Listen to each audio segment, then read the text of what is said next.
আমাদের Rasel India live YouTube চ্যানেলে আপনাদের সকলকে স্বাগত। আজকের গল্প নীল দরজার ঘর। ধরন অতিপ্রাকৃত ভৌতিক এবং সাইকোলজিক্যাল থ্রিলার। গল্পের চিত্রসমূহ সৌরভ কলেজ পড়ুয়া, সাহসী কিন্তু কৌতূহলী। ইমন সৌরভের বন্ধু। মেঘলা স্থানীয় মেয়ে। রহিম চাচা পুরনো বাড়ির পাহারাদার।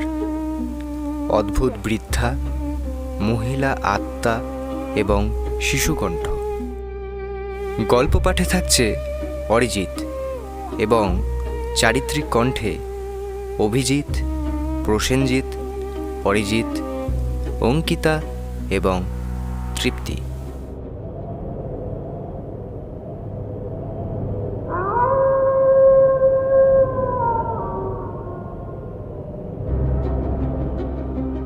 প্রত্যেক শহরেই কিছু অন্ধকার গল্প থাকে, যেগুলো দিনের আলোতে কেউ বিশ্বাস করে না, কিন্তু রাত নামলে সেই গল্পগুলো আবার জেগে ওঠে। আজকের গল্প নীল দরজার ঘর।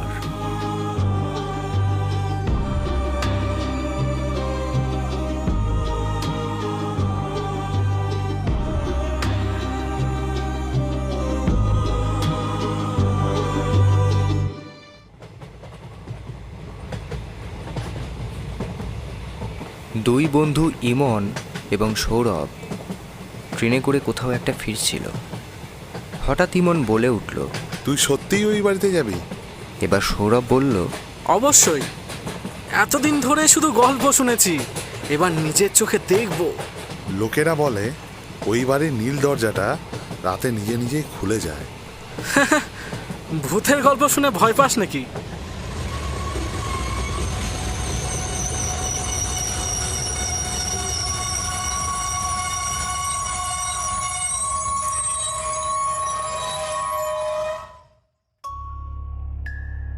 সেদিন রাতে ওরা নামলো এক ছোট্ট স্টেশনে। স্টেশনটা প্রায় ফাঁকা, চারপাশে কুয়াশা, আর অদ্ভুতভাবে সবাই যেন ওদের দিকে তাকিয়ে আছে। তারপরে তারা গ্রামের এক চায়ের দোকানে আসলো চা খাওয়ার জন্য।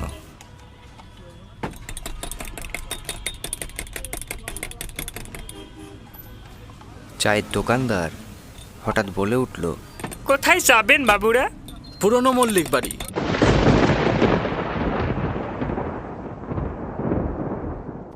কি হলো?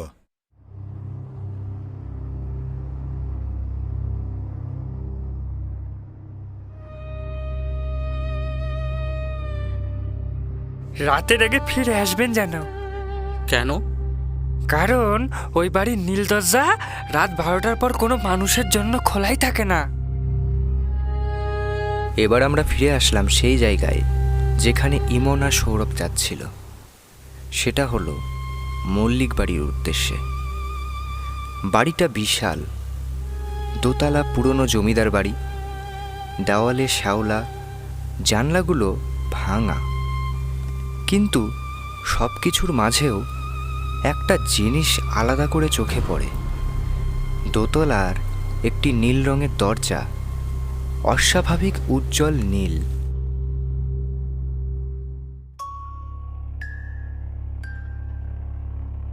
হঠাৎ সেখানে লাঠির আওয়াজ করতে করতে রহিম চাচা এসে পৌঁছল।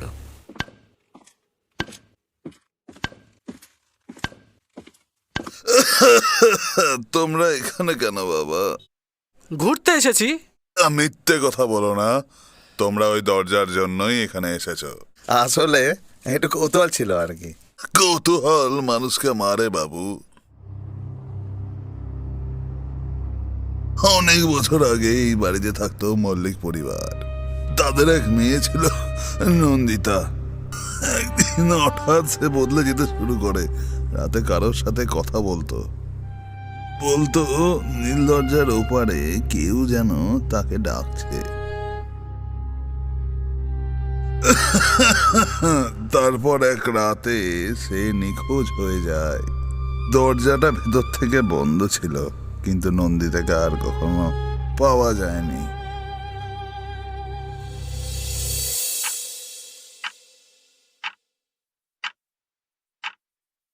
রাত বাড়ছিল, কিন্তু সৌরভের মাথায় তখন শুধু একটাই চিন্তা, নীল দরজার ওপারে কি আছে।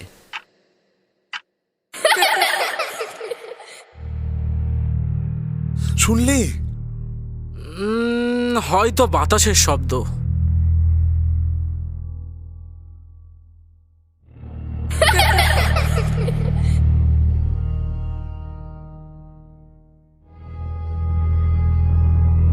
এত কিছু অনুভব করার পর ওরা দুইজন সিদ্ধান্ত নিল যে ওরা দোতলায় উঠবে। ওরা ধীরে ধীরে দোতলায় উঠল।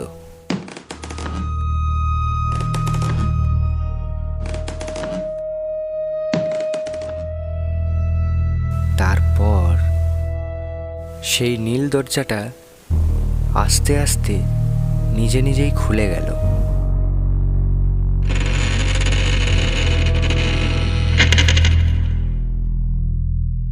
কি খুললো? ভেতরে কেউ আছে?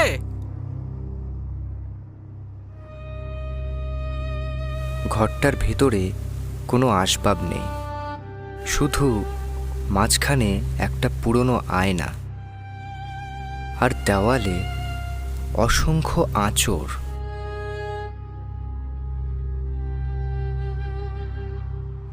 সৌরভ, এই আয়নাটা দেখ।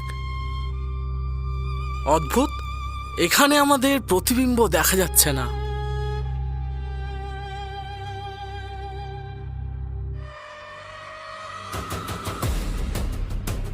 হঠাৎ আয়নার ভিতরে একটা ছায়া দেখা গেল। একটা মেয়ে, লম্বা চুল, সাদা পোশাক, কিন্তু তার মুখ নেই। ওটা কি? তখনই দ্রুত পায়ে কারো দৌড়ে আসার শব্দ এলো। তোরা এখানে কেন এসেছিস? তুমি কে? আমি মেঘলা, এই গ্রামের মানুষ। তোরা এখনই এই ঘর থেকে বেরিয়ে যা। কেন? কারণ একবার এই ঘর কাউকে চিনে নিলে সে আর কখনো পুরোপুরি বেরোতে পারে না। কে? আমাদের সঙ্গে এসো।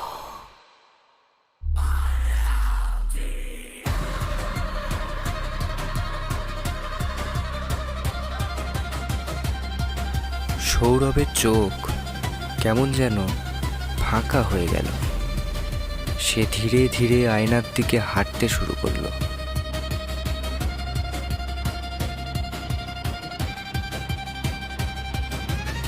সৌরভ, দাঁড়া!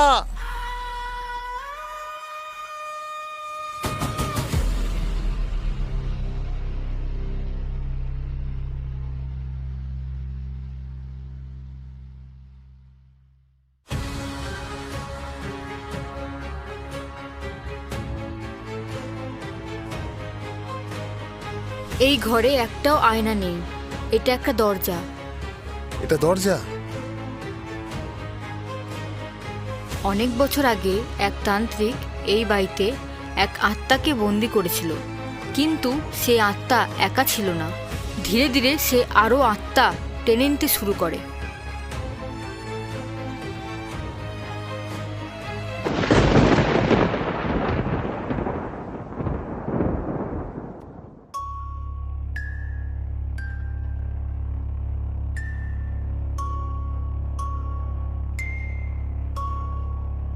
হঠাৎ সেই ঘরে একটি বৃদ্ধার আগমন হলো।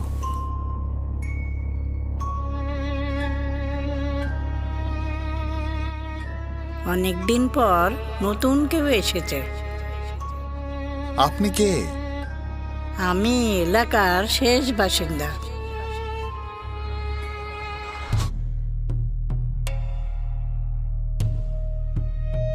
ওরা ক্ষুধার্ত।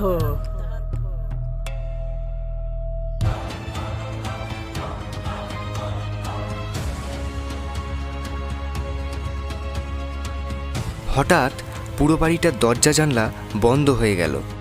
দেওয়াল থেকে কালো ছায়া বেরোতে লাগলো। থেকে যাও।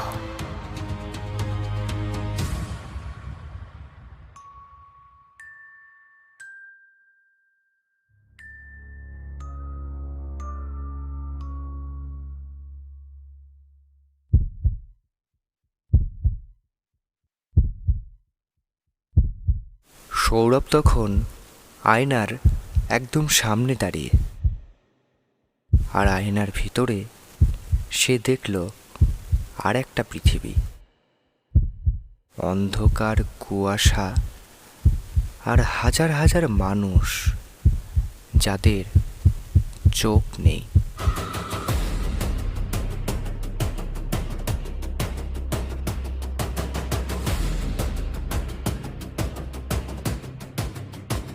আমাকে বের করো।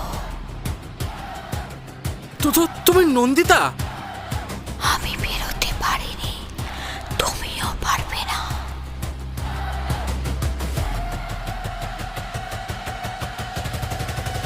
সৌরভ, আমার হাত ধর।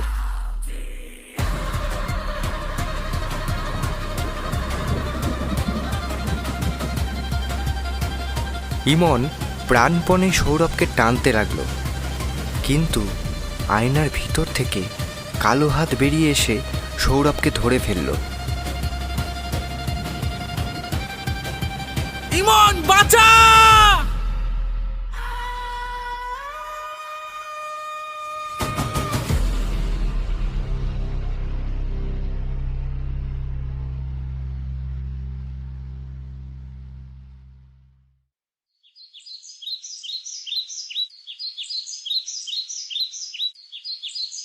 পরদিন সকালে গ্রামের মানুষ বাড়িটায় ঢুকে শুধু ইমনকে অচেতন অবস্থায় পায়।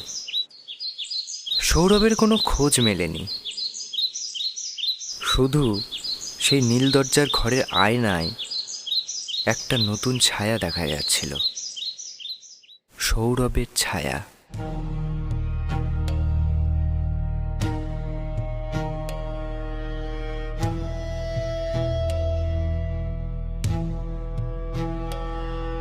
আজও গ্রামের মানুষ বলে, রাত 12টার পর যদি কেউ মল্লিক বাড়ির সামনে দাঁড়ায়, তাহলে দোতলার নীল দরজাটা আস্তে আস্তে খুলে যায়, আর ভেতর থেকে কেউ একজন ফিসফিস করে বলে,